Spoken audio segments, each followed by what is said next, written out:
All right, guys, this is going to be the crystal violet kinetics lab. We are going to be determining the order with respect to both crystal violet and sodium hydroxide.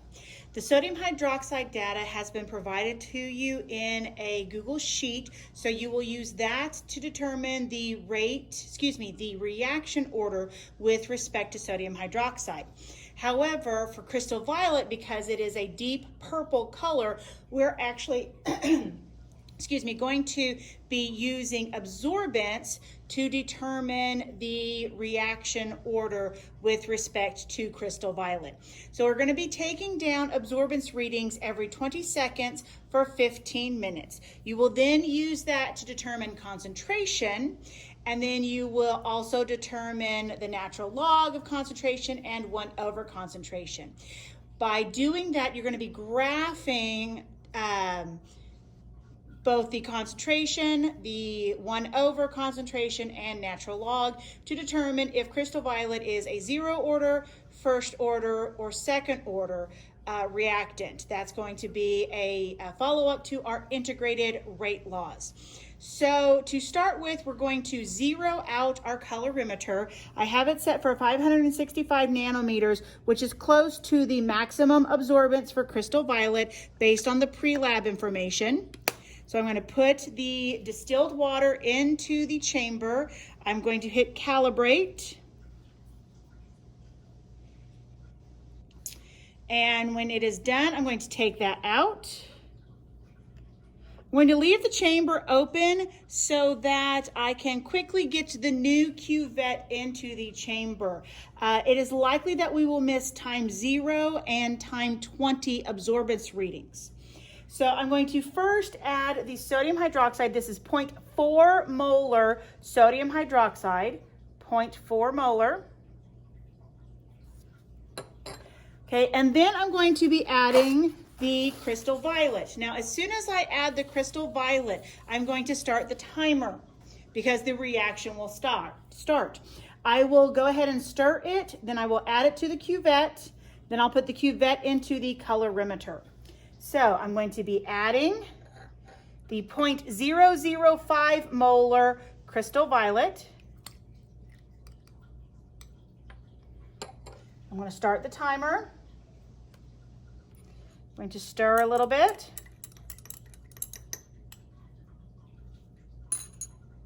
Okay, now I'm going to add this to the cuvette. Place the cuvette that's already been wiped into the colorimeter just in time for the 20-second reading. That is 1.668.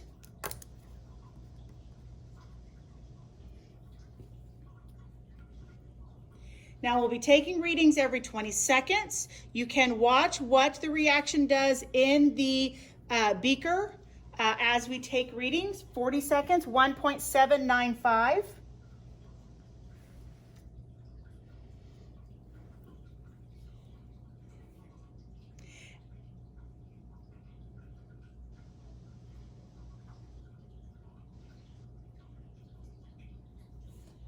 One minute, 1.884.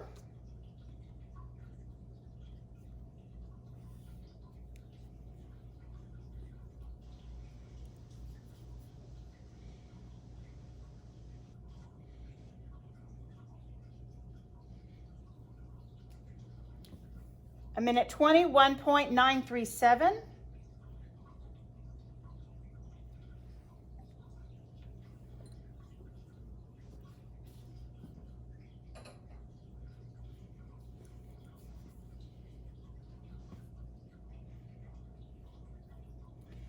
A minute 40, 1.967.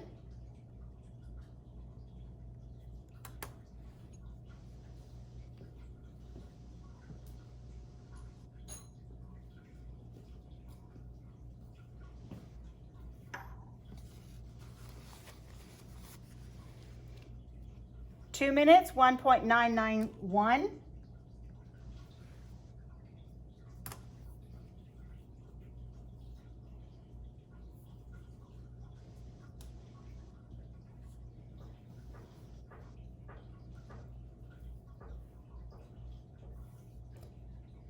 220 is 1.969.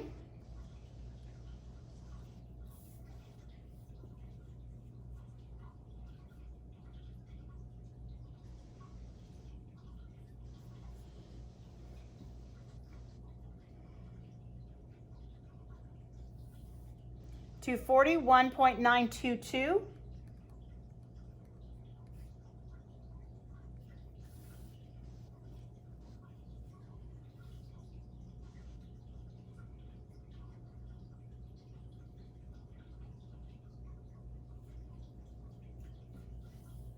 Three minutes, 1.868.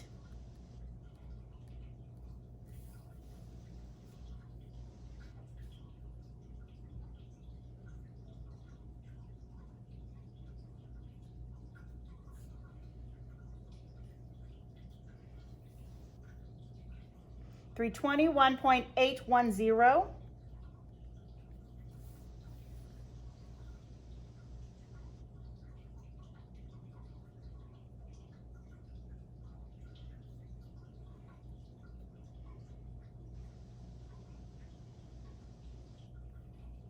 340, 1.771.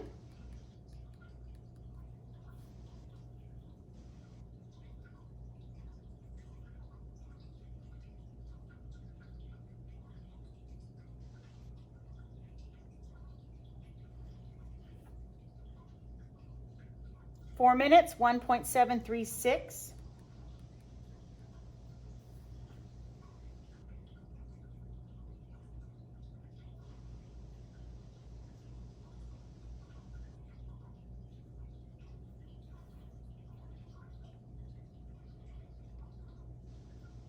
420, 1.723.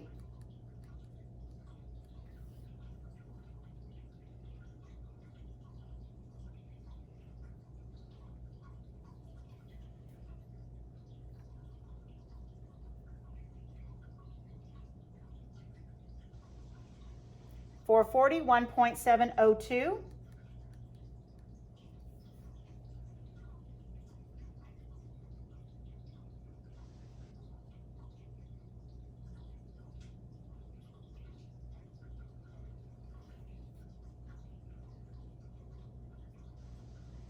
5 minutes, 1.688.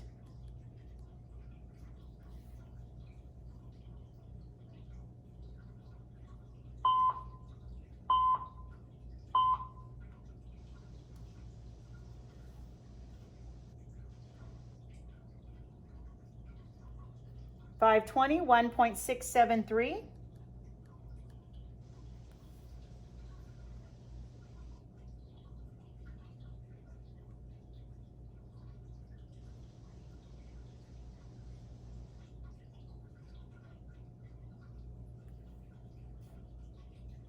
540, 1.662.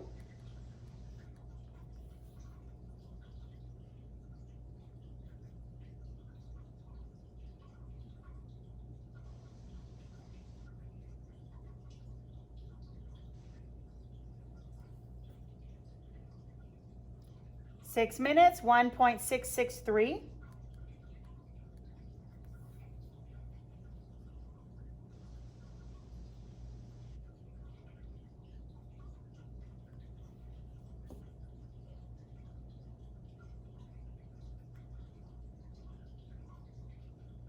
620, 1.654.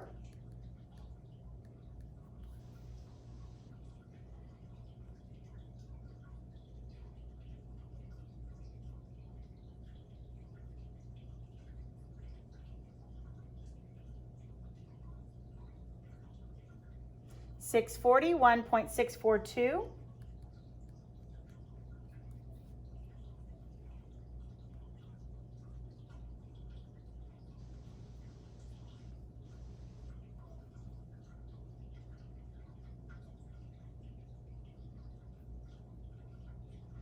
7 minutes, 1.647.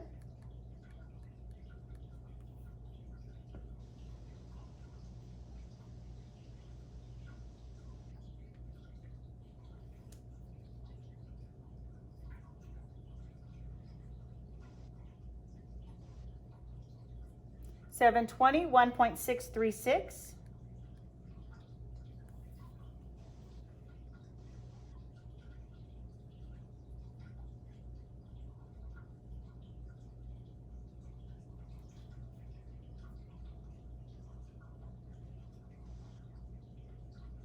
740, 1.632.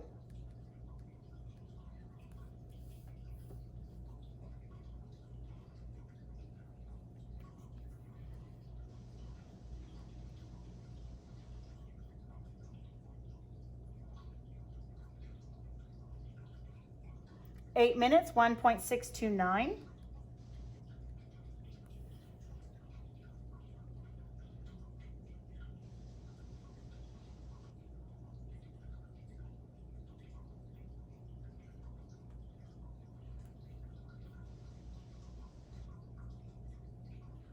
820, 1.627.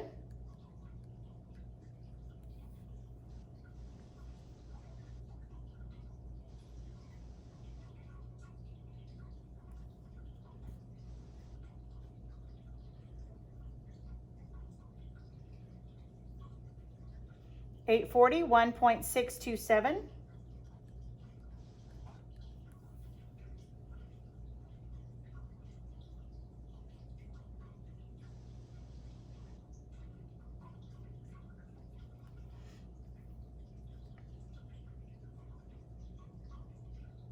9 minutes, 1.619.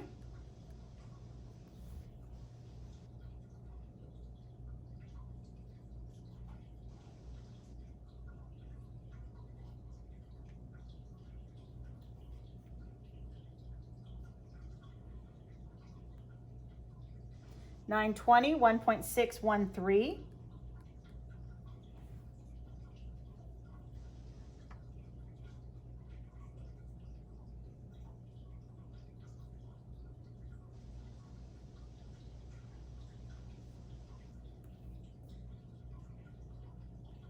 940, 1.614.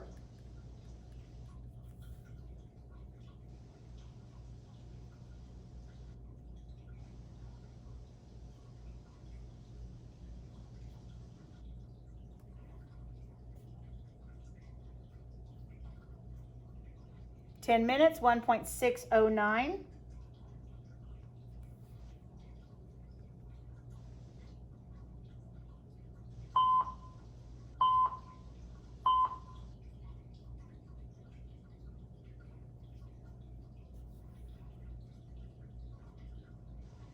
1020, 1.609.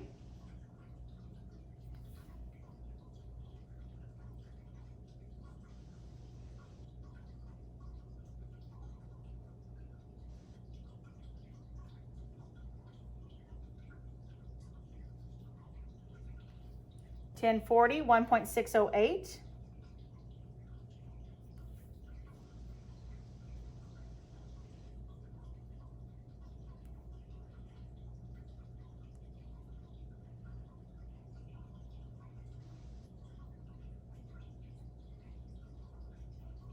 11 minutes, 1.604.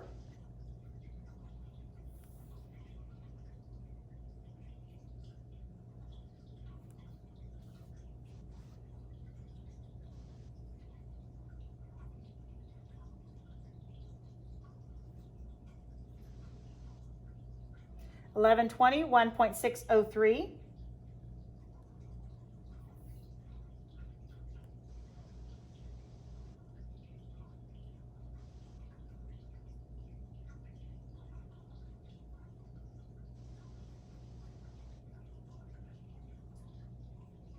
1140, 1.600.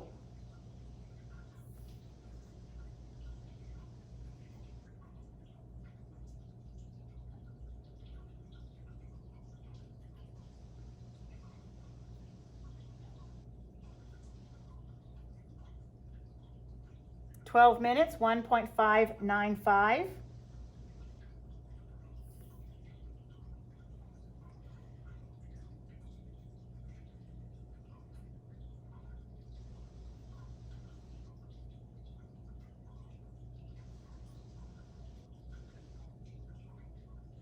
1220, 1.597.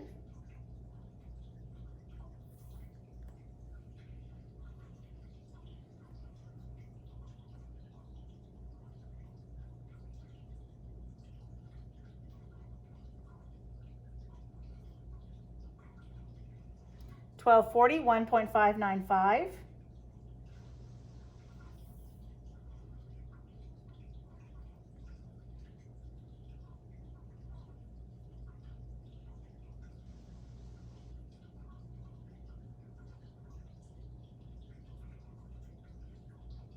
13 minutes, 1.591.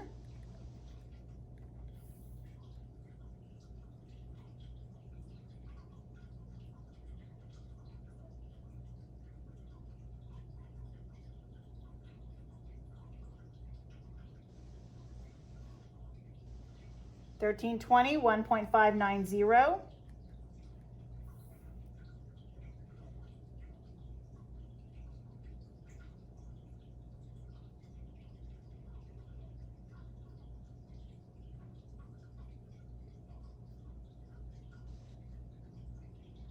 1340, 1.585.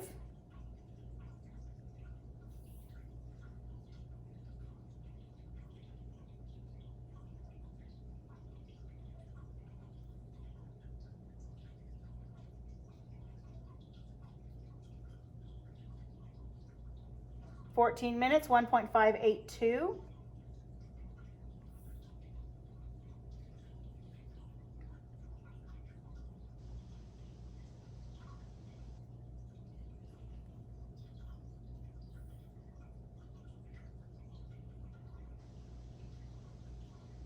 1420, 1.582.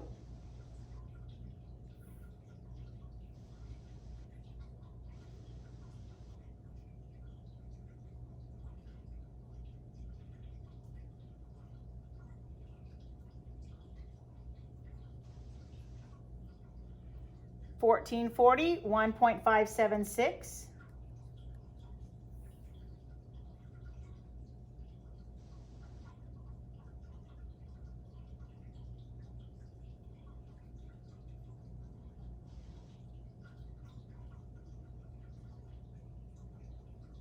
15 minutes, 1.579. I'm gonna go ahead and stop the timer. All right, so that is the data for 15 minutes recorded every 20 seconds. Comparing the original crystal violet color, deep, deep purple, to 15 minutes after reacting, you can see the difference in the purple color. If we continue to let it react, it will continue to go more and more clear and colorless. Why can't we use the absorbance to determine the reaction order with respect to sodium hydroxide? Because sodium hydroxide is a clear and colorless solution. You need a color in order to use the absorbance. That's why we can use that for the crystal violet, but we would have to use another method for the sodium hydroxide. So that is your crystal violet lab. Make sure that you complete the data analysis and all other necessary sections for your lab report.